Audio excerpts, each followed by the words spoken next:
tenemos comunicación con la doctora María José Sangla, que es la presidenta del Comité de Crisis de la provincia. Doctora Sangla, buen día, gracias por atendernos. ¿Cómo está usted? Buen día, ¿cómo están? Doctora, mire, hemos seguido, por cierto, con atención, también hemos informado acerca del reporte que se dio a conocer ayer y la preocupación existente por la situación que se da en Villa Mercedes y también en la localidad de Nachel. Y a propósito de esta cuestión, queríamos preguntarle, entre otras cuestiones, ¿cómo están evaluando ustedes el comportamiento social, tanto en Mercedes como en Nachel, después de las apreciaciones que tuvieron los miembros del Comité de Crisis que hablaron en el reporte de anoche? Bueno, como ustedes saben, yo me expresé en lo que es la localidad de Nachel. Como también saben, en esta etapa epidemiológica, donde el objetivo más importante es el testeo, el aislamiento, nosotros estamos haciendo testeos masivos en localidades en que en un primer momento están en riesgo, como lo es en esta situación Nachel, que está con un brote sostenido y con una acumulación de casos de 109 casos, que en relación a sus habitantes es un número importante. Y es por eso que en el día de ayer se hicieron testeos voluntarios, gratuitos, porque eso es la otra situación que por ahí confunde a la gente, gratuitos, y los hicimos en la escuela de la localidad. Estuvimos desde las 10 hasta las 17:30 para hacer hisopados tanto a pacientes, a personas asintomáticas como a personas con síntomas leves. En total arrojamos o se reportaron 90 muestras, de las cuales 12 corresponden a pacientes sintomáticos, en el cuales se le hicieron test rápidos de antígenos, y el resto son hisopados para PCR. Y sí nos llamó la atención el bajo número de concurrentes, a pesar de que los agentes sanitarios también estaban buscando o tratando de localizar sintomáticos leves. Con respecto ¿Y esto a qué lo atribuyen ustedes? Nosotros siempre le pedimos en esta etapa a la gente, o en esta etapa de la pandemia, donde el mayor compromiso es social. Nosotros podemos poner los testeos, podemos poner los resultados de los testeos, pero si la gente no se testea y no se aísla, nosotros no vamos a tener un resultado positivo. O sea, como que uno puede poner toda la maquinaria puesta en marcha, pero si no hay compromiso social, no vamos a obtener un resultado favorable. Y no estará fallando la forma de comunicarse, porque, por ejemplo, en Villa Mercedes el número fue suficiente, por más que hablemos de más de 1.800, creo que dijeron, casos testeados voluntariamente. No está esa en una proporción más o menos con los 90 de Nachel. ¿No habrá una falla, digamos, para que la gente conozca que puede ir a testearse? No, nosotros en lo que es Nachel se comenzó con un horario corto, luego se amplió, se trabajó con las autoridades municipales. Ahora vamos a hacer un segundo testeo hablando con las plantas fabriles, pero como nosotros decimos, las localidades son pequeñas, la escuela está abierta.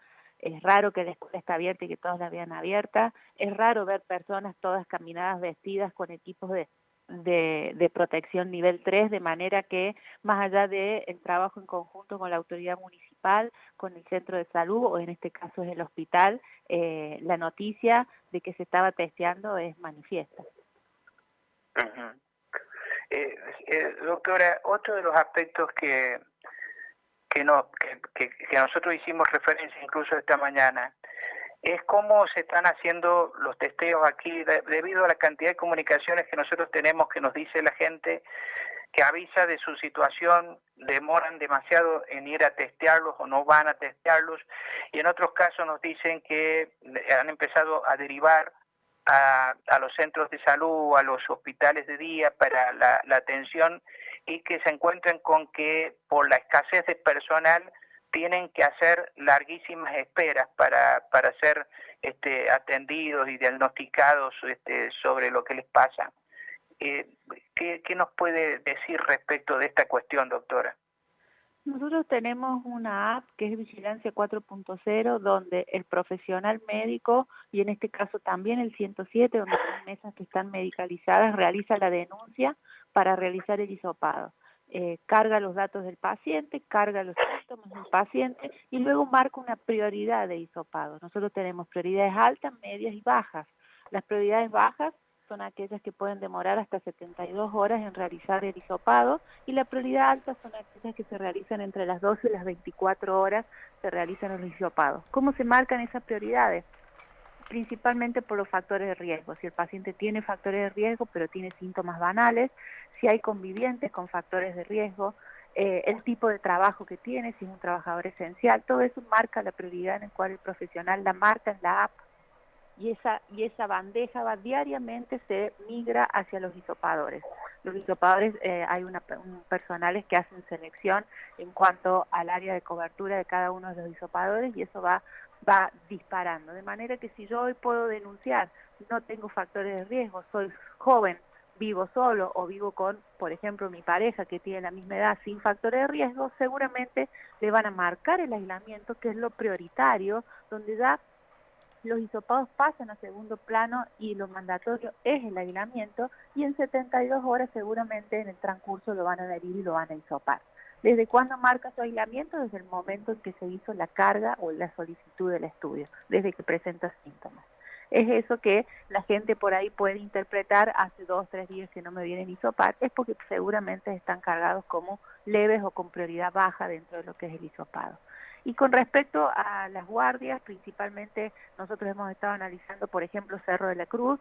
Cerro de la Cruz durante todo el año, en su normal funcionamiento fuera de pandemia, maneja 180, 190 pacientes día. Durante toda la pandemia y con las medidas de restricción y a causa de que no había circulación de ningún virus respiratorio, había bajado su demanda, y este fin de semana ya superó el número 100 en lo que es la demanda de guardia, de manera que eh, tiene correlación con lo que nosotros estamos viviendo de circulación comunitaria o la aparición de otros virus respiratorios como influenza B, adenovirus, que son virus que están circulando en este momento. Buen día, doctora, ¿cómo le va? Javier Mami le saluda. Quería consultarle la situación que estamos atravesando con relación a la cantidad de muestras que se realizan día a día. Usted ha dicho en los reportes del comité que, y bueno, y también la Nación así lo estipula, ¿no? Que entre el 10 y el 20% de la cantidad de casos positivos que se brindan por día quiere decir que estamos en un muestreo óptimo. Hoy por hoy ese porcentaje, y en los últimos días, ha aumentado a casi un 40% en la jornada de ayer, por ejemplo, ¿no? ¿Por qué se da esa situación? ¿Falta realizar muchas más muestras a la que está acostumbrada la provincia o a la que puede llegar la provincia? No, nosotros, hay días en los cuales nosotros, con respecto, y coincido con lo que usted dice, con respecto a la positividad de casos, nos marca como si tuviéramos pocos testeos. Nosotros marcamos siempre el porcentaje de testeo por localidad y somos conscientes que es por lo cual estamos haciendo campañas y por lo cual estamos haciendo testeos masivos, que hay localidades, principalmente del interior, en las cuales los testeos en relación a la positividad de casos que tienen han sido bajos, y es por eso que nosotros estamos trabajando arduamente. Nachel, Concarán, Buena Esperanza, Tibisarao son zonas en las que hay que seguir testeando y seguir volviendo. Con respecto a Mercedes, en el índice de positividad de casos tuvimos entre un 35% de positividad, es por eso que hicimos la campaña masiva este fin de semana y que continuamos haciendo campaña de testeo. Es por eso que los resultados que ustedes están viendo ahora y que abultan la positividad forman parte del operativo que nosotros hicimos este fin de semana en Mercedes, en el cual hay que seguir testeando. Ujú. Y a partir de lo que decía recién y quizás conociendo también otras realidades en diferentes provincias, eh, aquí en San Luis se toma, por ejemplo, si en un domicilio hay un caso positivo y viven 3 personas, ¿se toma a todas como positivo o es una etapa donde todavía eso no se determina aquí? Todavía no se determina esa etapa. En el día de ayer tuvimos un Zoom con la doctora Gentile, con el doctor Pedro Can, y estamos analizando esa posibilidad, en realidad para, como ellos nos aconsejan siempre, sacar del foco de la tormenta el hisopado y poner en el foco de la tormenta lo que es el aislamiento. O sea, que nosotros tenemos que concientizar a la gente más que todo del aislamiento y en segundo lugar de lo que es hisopado, de manera que esa situación nosotros la estamos analizando y es posible que la apliquemos. Digamos, priorizar el aislamiento, más allá de que te vayan a hisopar o no, quedarte en tu casa y aislarte o autoaislarte en tu propia casa. Toda la familia, claro. Exactamente, porque uno sabe que el porcentaje de posibilidad de contagio intrafamiliar en personas en las cuales no hay factores de riesgo es altamente positivo, donde nosotros tenemos que ir a trabajar en los grupos de convivientes, principalmente en el paciente de mayor edad y en el de factor de riesgo, donde rápidamente hay que sacarlo, aislarlo, para que no se contagien. El resto de la gente se ha visto y está comprobado que cursan la enfermedad de manera asintomática, con síntomas muy leves, sin repercusión clínica, de manera que hay que seguir, pero sí aislarlos para que no se contagio en el núcleo familiar. Claro, porque la gente como que se angustia mucho porque no está confirmado su diagnóstico, más allá del análisis clínico que le puedan hacer en algún centro de salud, y esto genera como cierto malestar. Justamente hoy me pasaban el caso de una persona que fue al hospital del Cerro de la Cruz, que tuvo 5 horas esperando y ella dijo que estaba lleno de gente con los mismos síntomas. Y como que genera cierta angustia no saber si realmente tenés la enfermedad o no. Y en la situación de circulación comunitaria, cualquier síntoma respiratorio se relaciona al síntoma, al virus que circula de manera comunitaria. Si circula coronavirus. Claro, o sea que tenemos que estar pensando que ante cualquiera de estos síntomas lo tenemos. Exactamente, es lo que dice la definición de caso sospechoso al día de la fecha. Cualquier síntoma respiratorio, más de 2 síntomas respiratorios, es indicativo de estudio o de definición de coronavirus. Es lo que se dice para una población que tiene circulación comunitaria. De manera que es mandatorio el aislamiento para que esta persona no contagie a nadie. Doctora, hace un mes exactamente, unos días más quizás, pero vamos a cerrar en un mes, comenzaba el brote en la ciudad de Villa Mercedes, cuando se daban a conocer en un día 22, 23 casos, que era cuando recién empezaba este contagio masivo, que hizo que superara la ciudad de San Luis y hoy las dos ciudades tienen más de 1000 o 1500 casos como en Villa Mercedes.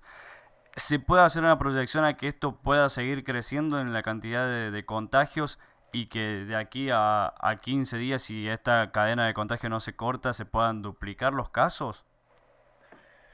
Mercedes en este momento tiene un índice de duplicación de casos de 8 días. San Luis lo tiene de 15 días y la provincia está más o menos en 14 días los índices de duplicación.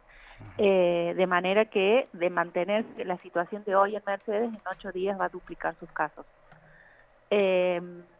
Nosotros estamos trabajando arduamente y creo que el aislamiento es una de las cuestiones más importantes y yo lo comparo con la última situación de aislamiento que tuvo San Luis Capital. San Luis Capital hace aproximadamente 20, 30 días tuvimos un aislamiento de 14 días y nosotros lo tomamos principalmente porque habíamos pasado de un índice de ocupación de terapia de 1 o 2 pacientes a más de 10 pacientes en la localidad y estábamos llegando con un índice de ocupación de moderado de más del 50%. Ese periodo de aislamiento a San Luis le sirvió muchísimo, bajamos los índices de moderado, se estabilizó el índice de ocupación de lo que es la terapia intensiva, de manera que la repercusión que está viviendo en este momento Pedernera y principalmente Villa Mercedes con lo que es el aislamiento seguramente va a ser favorable y la vamos a ver en la próxima cuarentena. En este momento sí se puede decir que Mercedes está con un índice de duplicación de 8 días. Doctora, si el índice de duplicación es de 8 días, yo quiero conocer si hay recursos suficientes para atenderlo. Sí, ¿Cuándo se considera que el sistema está estresado? Como dicen bien los gráficos de sala de situación, nosotros tenemos una saturación de camas al día de ayer de 38% y cuando se supera el 50% ya hay que, en los gráficos de Nación que te dicen hay que empezar a reestructurar las camas, o sea, sacar principalmente los pacientes no COVID que están ocupando el sistema donde se va a asistir COVID. Y a partir del 75% ya se denomina que el estado es crítico. Nosotros tenemos una ocupación de 38. Disculpe, doctora. No sé si la interrumpí en la expresión, si usted la No, quiere no. repetir. Vuelvo a insistir, cuando los índices de ocupación son del 50, uno entra en más del 50, uno entra en alerta, donde debe ya reestructurar el sistema y principalmente sacar o reacomodar los pacientes principalmente no COVID. Y cuando el número supera el 75%, sí, la situación es preocupante. Cuando uno habla de índice de saturación de camas, habla de todo paciente que ocupa una unidad en terapia intensiva, o sea, COVID y no COVID. ¿Qué quiere sí. Perdón, ¿qué quiere decir con sacar a los que es no COVID? No entiendo esa expresión que usted usa. Reestructurar el sistema, por ejemplo, nosotros tenemos un decreto vigente que lo hemos acordado con el sistema privado, en el cual menciona que en el caso de que el sistema público se sature, nosotros vamos a derivar hacia el sistema privado pacientes no COVID que necesiten de asistencia médica, y el cual se plantea una forma de pago. Ajá, claro, ustedes se ponen en alerta el sistema y le derivan a los enfermos que no son de COVID al sector privado para poder desocupar, digamos, las camas para dedicarse ustedes exclusivamente a los casos de COVID. Claro, teniendo en cuenta que el mismo decreto manifiesta que la asistencia de pacientes COVID se va a realizar en el sistema público. Claro, bueno, así queda claro. Doctora, en consecuencia, el concepto de estresamiento que se usa tiene que ver directamente con la cantidad de camas ocupadas. Exactamente, con el índice de saturación. No es cuando, por ejemplo, uno tiene que esperar demasiado en los hospitales para que lo atiendan. Depende de la complejidad del paciente y el índice de saturación se habla siempre con respecto a las unidades críticas. Al paciente crítico, que es el que requiere asistencia permanente y constante. Vuelvo entonces a mi pregunta original, doctora. Y disculpe, usted contestó, pero no me respondió un aspecto de esa pregunta, y es, ¿hay personal suficiente en el sistema de salud para atender la instancia en la que estamos? Sí. Sí. Sí. Aun cuando haya que esperar mucho, por ejemplo, como este caso que nos plantearon aquí en Cerro de la Cruz, que hubo que esperar mucho rato para que lo atendieran. A ver, siempre depende, las guardias de 24 horas tienen un objetivo, que es tratar el paciente en urgencia y emergencia. Aquel paciente en urgencia es aquel paciente que dentro de las 6 horas se puede convertir en una emergencia, y la emergencia es aquel paciente que tiene riesgo inminente de pérdida de vida o de funcionalidad de un órgano. Si mi consulta dentro de lo que es una guardia no encasilla dentro de la urgencia o la emergencia, el triage, que es la enfermera, la secretaria, quien esté capacitado para realizar clasificación de pacientes, lo va a poner en último lugar y con una espera, porque la prioridad la tiene siempre la urgencia y la emergencia. Estados Unidos tiene un índice de demora para el código verde para aquel paciente que no es una urgencia de 24 horas. Barcelona, fuera de pandemia, tiene un índice de demora de más de 12 horas. De manera que aquel paciente que no encasilla dentro de urgencia y emergencia va, mal decirlo, a la cola de la prioridad. La prioridad siempre es la urgencia y emergencia, en una guardia. Después, la funcionalidad diaria de un hospital, hay consultorio de demanda espontánea para atender la enfermedad del día o la patología del día, hay consultorios con turnos programados para hacer los controles de adultos, los de niños sanos. Esa es la organización de un hospital de día, pero la guardia en sí es para la urgencia y la emergencia. Disculpe, doctora, perdón, Mario, porque ha surgido también la duda en estos últimos días, también a partir de un informe que publicó Nación o que difundió con información sobre la cantidad de camas que tiene la provincia. Usted lo ha dicho en la Cámara de Diputados y después lo volvió a recalcar en diferentes notas periodísticas de que aproximadamente la provincia tiene 130 camas. Pero la doctora Sarmiento hace 2 semanas aproximadamente dijo que siempre manteniendo el número de 14, 15 personas que están en terapia intensiva con COVID, teníamos una ocupación de camas que llegaba al 34%, si mal no recuerdo el número que dijo la doctora. ¿Esto no llegaría a completar las 130 camas? ¿Es así la cantidad que tenemos en la provincia? Exactamente, si usted mal lo dice, el reporte del día de ayer, bueno, no hicimos 14 camas en terapia intensiva. Nosotros siempre no manifesté nunca 130 respiradores, sino 121 respiradores. 121 son los que están manifestados en la versión taquigráfica del diputado y es lo que hemos manifestado. 121 respiradores públicos, no contamos nunca ni los privados ni los neonatales públicos y privados. Son unidades que no se cuentan. Eso es la capacidad que tenemos en este momento y tenemos equipamiento guardado en el caso de que hubiera que ampliar aún más. Pero sí, los datos que dijo la doctora es lo correcto. Doctora, muchísimas gracias por su atención, muchas gracias por la información que nos ha suministrado. Muchas gracias. Un saludo. Hasta cualquier momento. La doctora día. María José Sanglá, que preside el Comité de Crisis de la provincia de San Luis, estuvo esta mañana aquí en Nada Secreto, en Radio Universidad. Antes de irnos, un par de informaciones más. Una está vinculado con el índice de precios